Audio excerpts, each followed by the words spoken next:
সামাজিক যোগাযোগ মাধ্যমে ছড়িয়ে পড়া একটি ভিডিওতে দেখা যায় একজন যুবক একটি প্রধান সড়কে তার ঘরের আসবাবপত্র, খাট, চৌকি, বিছানা, আলনা ইত্যাদি এনে ছড়িয়ে দিচ্ছেন।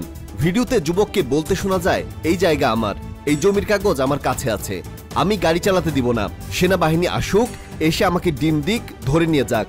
তার সঙ্গে পরিবারের অন্য সদস্যদেরও সড়কে আসবাবপত্র আনতে সহায়তা করতে দেখা যায়। সড়কে আসবাবপত্র ছড়িয়ে দেওয়ার কারণে গাড়ি চলাচল বন্ধ হয়ে যায় এবং আশপাশে মানুষ ভিড় করে ঘটনাটি দেখতে থাকেন। ভিডিওতে দেখা যায় পাশেই একটি বাড়ি ভেকু গাড়ি দিয়ে ভেঙে ফেলা হচ্ছে।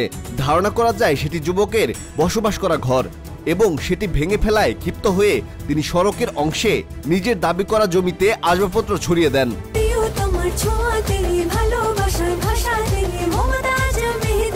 মমতাজ রেড গোল্ড মেহেদি মানে প্রিয়জন, প্রিয়তমার মেহেদি। ঘটনাস্থলে পুলিশের কয়েকটি সদস্যকে দাঁড়িয়ে থাকতে দেখা গেলেও তারা তৎক্ষণাৎ কোনো পদক্ষেপ নিচ্ছেন না। ভিডিওটি ছড়িয়ে পড়ার পর নেটিজেনদের মধ্যে নানা রকম প্রতিক্রিয়া দেখা গেছে।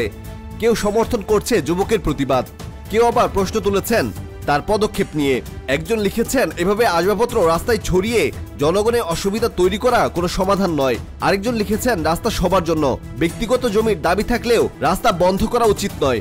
ভিডিওতে দেখানোর ঘটনাটি কোথায় ঘটেছে, কারা উচ্ছেদের অংশ নিয়েছে বা প্রশাসনের বক্তব্য কি, এসব কিছু এখনো জানা যায়নি। তবে ভিডিওটি জমি সংক্রান্ত বিরোধ এবং উচ্ছেদ প্রতিক্রিয়া নিয়ে মানুষের মনোযোগ আকর্ষণ করছে এবং সমাজে নতুন আলোচনার জন্ম দিয়েছে।